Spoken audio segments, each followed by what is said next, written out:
शीतला माता की पूजन होती है ठंडे समय में, शीतल समय में। शीतला माता ने ये नहीं किया कि रोटी बना के उठो और थाली लेके लाइन में लग जाओ।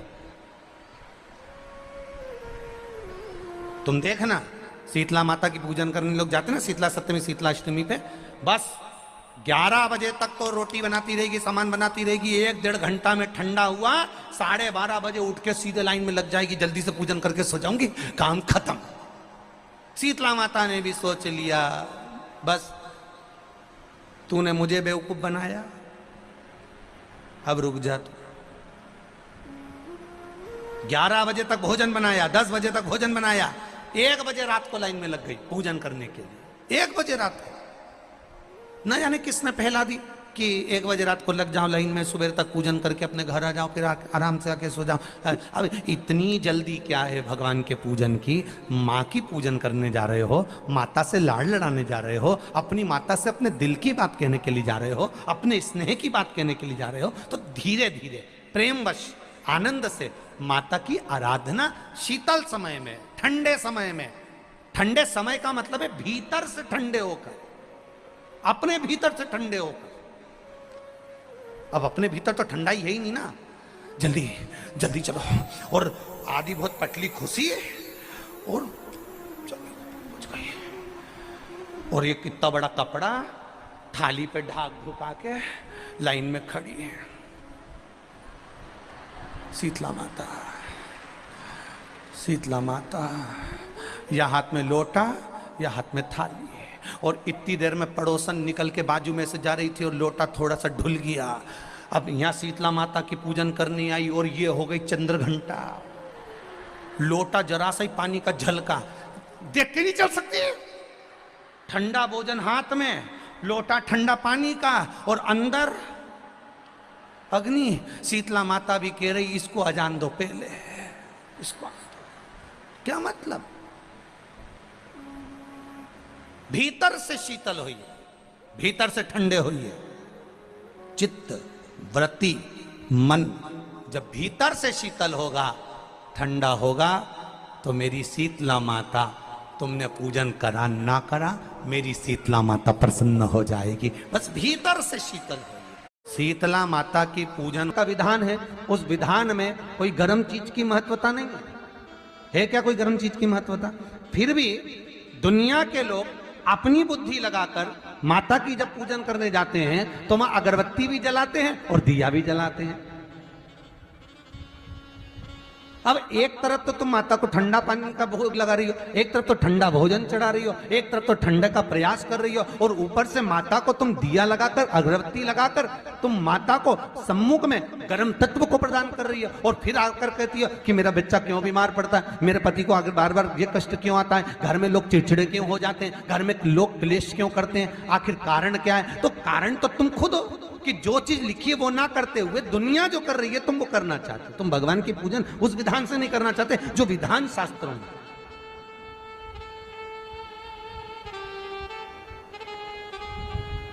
जो शास्त्रार्थ विधान कहता है। महाराज, शीतला माता की पूजन में कहीं ऐसा लिखा है कि तुम दिया लगाना, अगरबत्ती लगाना? शीतला माता की पूजन में लिखा है 1 लोटा पानी लेना, उस जल में पुष्प आदि लेकर माता को ठंडा भोजन का सुंदर भाव से माता का स्नान कराकर पूजन करना, अर्चना करना। कुंकू, चावल, रोली, मोली जो चढ़ा सकते हो, चुनरी, वस्त्र आदि जो चढ़ाना हो चढ़ाओ, पर यह नहीं लिखा कि तुम दिया भी लगाना कि अगरबत्ती भी लगाना, क्योंकि गर्म तत्व वहां चाहिए। माता वो शीतल है, शीतला। और अगर तुम दिया लगा भी रहे हो, मान लो दिया अगर तुम लगा भी रहे हो तो उसके सम्मुख ना लगे, उससे दूर, बहुत दूर, ठंडे हो भीतर से। एक शीतल आरती होती है,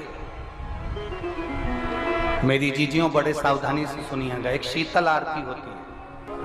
कभी अगर तुम्हारे जीवन में अगर कभी तुमको ऐसा लगे कि रोग बड़ा भारी हो चुका है और बहुत भारी रोग मुझे घेरता जा रहा है, या डॉक्टर को दिखाने जा रहे हो और तुम्हें ऐसा लग रहा है कि डॉक्टर कोई बड़ी बीमारी बताएगा, तो उस समय पर शीतल आरती का प्रयोग करें।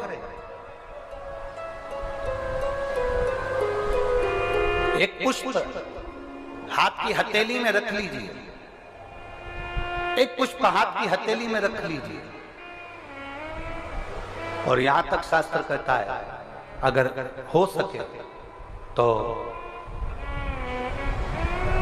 आंकड़े का अगर पुष्प मिल जाए, तुम्हारे यहाँ क्या बोलते हैं उसको, मंदार का फूल, आंकड़े का फूल, अकौए का फूल, जो शंकर भगवान पे चढ़ता है, छोटा सा होता है, घुंघरू जैसा होता है वो, उसको तुम्हारे यहाँ क्या बोलते हैं हरियाणा में?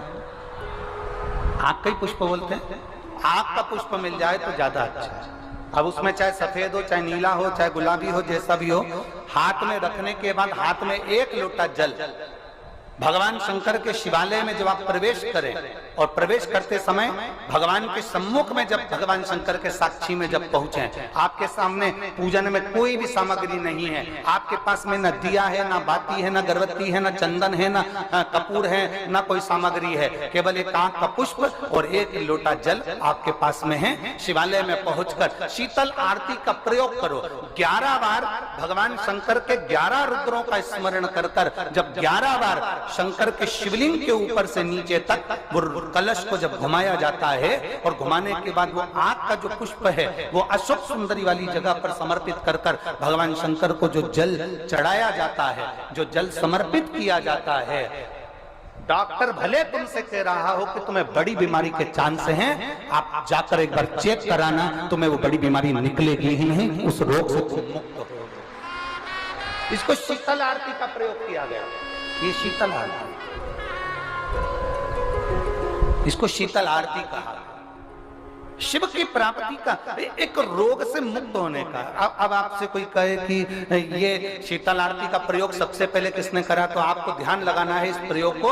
सोमनाथ जी की कथा का स्मरण करिएगा, सोमेश्वर की कथा का स्मरण करिएगा। नीम के वृक्ष को स्वयं देवी का प्रतिबिंब माना जाता है। नीम के वृक्ष को स्वयं माता का प्रागट्य उत्सव माना जाता है। नीम के वृक्ष को स्वयं देवी का भाव वर्णित किया जाता है। और बहुत सुंदर बात है महाराज जी, जिसके शरीर में माता निकल गई हो, दाने दाने पड़ गए हो पूरे शरीर में, बुखार भी बहुत तेज आ रहा हो और पूरे शरीर में माता जी निकल गई हो, एक लोटा पानी जिसके शरीर में माता जी निकली है उसके पास में रख दो और वो पानी उठाकर नीम के पेड़ में उस व्यक्ति के ऊपर से 7 बार उतार के नीम के पेड़ में डाल दो। 3 दिन के अंदर उसकी माता जो शरीर में निकली हुई है, दाने दाने पड़े हुए हैं, जो बुखार बहुत तेज आ रहा है, उसमें धीरे धीरे आराम मिलना प्रारंभ हो जाता है। यहां तक शास्त्र कहता है कि किसी व्यक्ति को अचानक बहुत तेज बीमार आ गया, बहुत तेज बुखार आ गया, या एकदम, हम तो यहां तक कहेंगे कि ये वायरस चल रहा है, महामारी चल रही है, और कंठ में भी आपको अगर जलन पड़ रही है, कंठ रुक रहा है, बुखार बहुत तेज आ रहा है, शरीर में ताप है, डॉक्टर को दिखाओ मना नहीं है, सब कुछ करो मना नहीं है, पर एक लोटा पानी अपने ऊपर से उतार कर 21 बार नीम के पेड़ में ले जाकर नाम गोत्र बोलकर डाल दीजिए और नीम के पेड़ के नीचे की मिट्टी को अपने कंठ पर लगा लीजिए। 20 से 25 मिनट बाद आपको आराम लगना प्रारंभ हो जाएगा। ये उमा देवी है। जगह की मिट्टी काया के रोग को ठीक कर देती है महाराज। अगर किसी व्यक्ति को चर्म रोग हो गया, कुष्ठ रोग हो गया, चमड़ी सफेद पड़ गई, रोग समाप्त नहीं हो रहा, बढ़ते जा रहा है, औषधियां आपने बहुत कर ली, तो 3 जगह की मिट्टी आपको फल प्रदान करेगी। पहला, सूर्य कुंड की मिट्टी। स्कंद पुराण सूर्य कुंड कहां पर है, तो कहा दतिया और झांसी के बीच में सूर्य कुंड निवास करता है। उस सूर्य कुंड की मिट्टी को लाकर जिस व्यक्ति को कुष्ठ रोग हो गया हो, शरीर की चमड़ी सफेद पड़ गई हो, स्कंद पुराण कहती है सूर्य कुंड की मृदा लगा लेने से 5 से 7 दिन में रोग समाप्त होने लगता है महाराज। पर सूर्य को सर्वाधिक प्रियता क्या?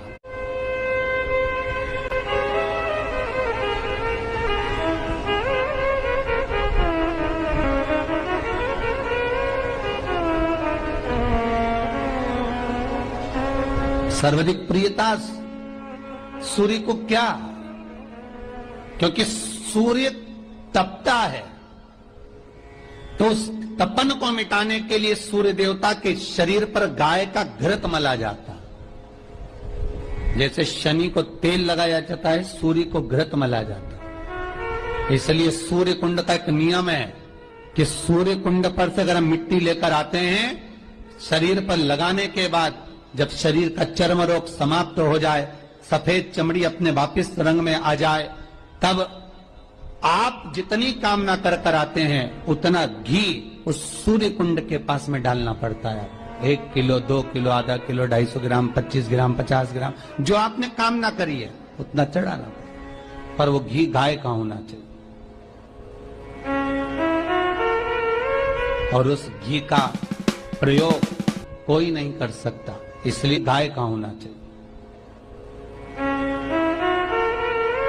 और उस घी का प्रयोग कोई नहीं कर सकता, इसलिए आज भी